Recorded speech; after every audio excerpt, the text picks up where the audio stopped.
Olá, vamos para mais uma atividade de História, página 55. Os espaços públicos de uma cidade. Em uma definição simples, espaço público é qualquer espaço de uso comum que pertence a todos.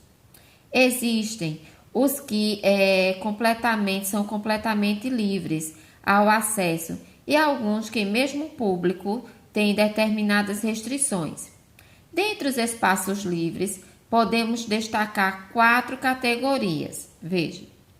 Então, nós temos espaço de lazer e recreação, que são parques, pistas de Cooper ou campo, e de futebol, certo? Espaço de lazer e recreação. Espaço de circulação, rua ou praça. Espaço de contemplação, jardim público ou monumental, ou monumento. Espaço de preservação / conservação, reserva ecológica ou prédio tombado por patrimônio histórico. Então, é um espaço de preservação, certo? Dentre os espaços públicos de acesso restrito, temos que ter horários de entrada e saída definidos e exigem regras de conduta e trajes específicos. Eles têm restrições, mas continua sendo público. São espaços públicos restritos: museus, hospitais, bibliotecas, edifícios públicos como a prefeitura de sua cidade.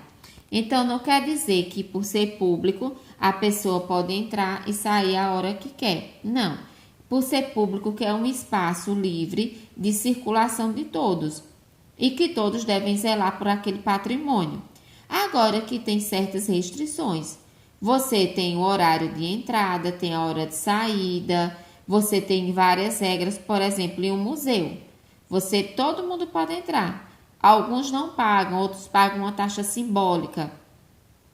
É aberto de X hora a X hora, você pode entrar. Agora tem regras lá dentro, você não pode tocar, você não pode pegar em objetos, você não pode colocar papel no chão. Tem várias regras que todos esses locais exigem. Então, espaço público é um espaço onde todos podem frequentar, certo? Vamos para a página 56. Espaço privado ou doméstico. Espaço privado são casas, estabelecimentos comerciais e escritórios. Então, esse daí é privado. Se um médico tem um consultório, aquele dali é um espaço privado, vão várias pessoas. Porém, aquele local pertence ao médico. O advogado tem o seu escritório, mas o escritório pertence a ele, apesar de todos frequentarem.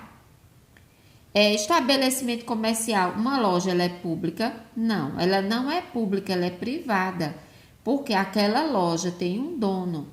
O mercado tem um dono também. Então, são espaços privados. E tem o espaço doméstico. O espaço doméstico, qual é o espaço doméstico? É a sua casa, é onde você mora com sua família. Então, espaço privado ou doméstico privado são lojas, escritórios, consultórios, são espaço privado. E espaço doméstico, o que você mora. Agora, nós vamos para a página 57. Observe os espaços e marque EL para espaço livre, EPR para espaço de acesso público restrito e EP para espaço privado. Então, cada local desse, você vai ver se ele é público ou se ele é privado, certo? E vai colocar as iniciais. Só é você vir na página 56 e 55 que tem a resposta. Segundo, desenhe um espaço público de sua cidade e escreva o nome do local onde você escolheu. Então, você vai desenhar e você vai escrever o nome. Terceiro, escolha um edifício público restrito de sua cidade. Pesquise sobre as regras e escreva a esse local, qual é esse local, e escreva algumas delas abaixo. Então, você vai pesquisar espaço público e se tem regras e vai colocar aqui embaixo. Isso nós vamos fazer na plataforma, certo? Municípios brasileiros. Então, nós temos aqui os municípios brasileiros, são repletos de uma história que começou a ser escrita com a chegada de portugueses ao Brasil. Com a organização indígena nativa da época da colonização, ainda não tínhamos essa forma de organização política. Os indígenas tinham sua própria forma para a organização social, ou seja, eles quem organizavam, onde todos moravam, não era como na cidade. Então, foi colonizado, os portugueses chegaram e foram colocando suas regras, colocando suas formas de governar. E aqui já tinha os indígenas, mas eles não faziam dessa forma aqui não. Como os municípios foram formados? Primeiramente, com a exploração de território da nova terra.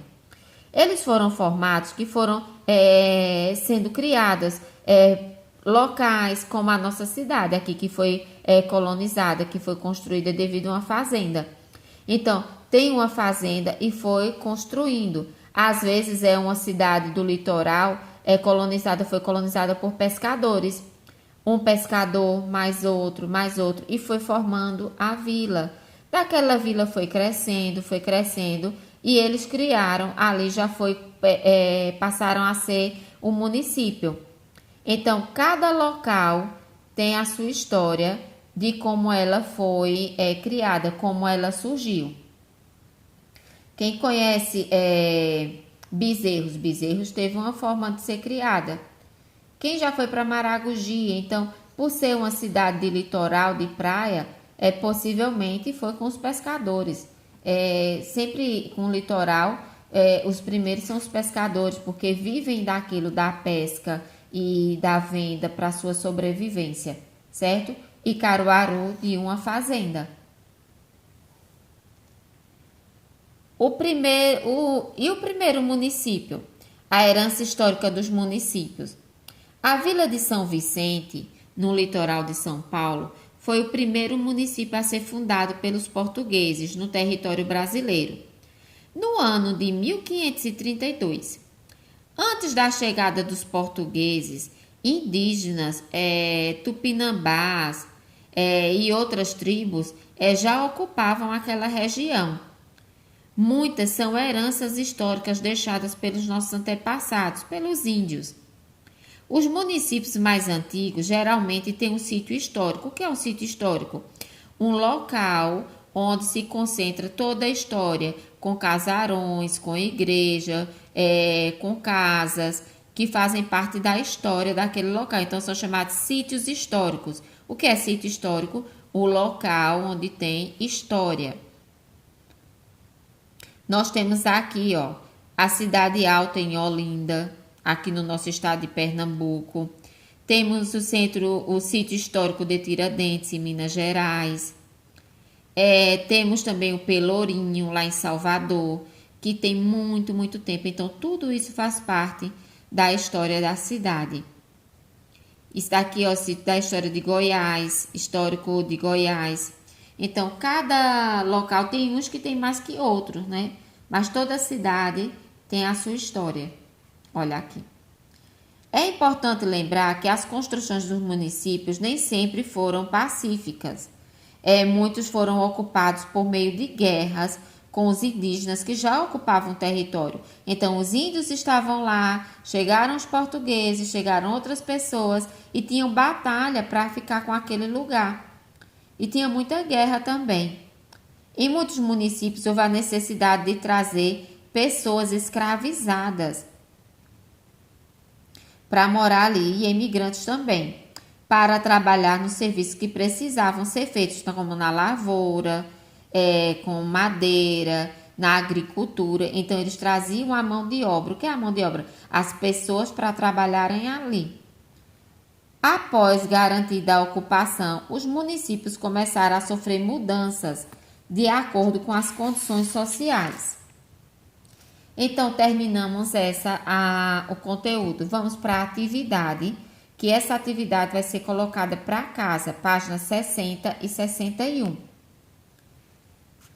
Observe as imagens abaixo e classifique as cidades em H se for cidade histórica e M se for moderno. Você vai observar estas imagens e você vai ver se é M de moderno ou H de histórico. Segundo, escreva abaixo as diferenças encontradas entre os tipos de cidade, cidades históricas e cidades modernas. B, marque com X o tipo de cidade com a qual a sua se parece. Caruaru, a nossa cidade se parece com a cidade histórica ou com a cidade moderna? Página 61. Pesquise imagens relacionadas à sua cidade e escreva uma legenda para cada foto e organize uma exposição. Essa daqui a gente não vai fazer agora. Por quê? Está sendo passado o trabalho sobre Caruaru e cada um vai fazer, certo? Quarto, complete as frases de acordo com o que você aprendeu neste capítulo. A. Foi o primeiro município brasileiro a ser fundado pelos portugueses. B. Já existiam habitando região onde foi fundado o primeiro município brasileiro. C. Muitas são as heranças deixadas pelos nossos antepassados. Aí você vai completar com as palavrinhas. Localize no mapa do Brasil a região onde foram fundados os primeiros municípios. Então, você vai localizar aqui, pegar a ajuda de um adulto e você vai localizar aqui no mapa, pintando, tá certo? Então, a gente conclui aqui na página 51 a aula dessa sexta-feira. Tchau e um beijo.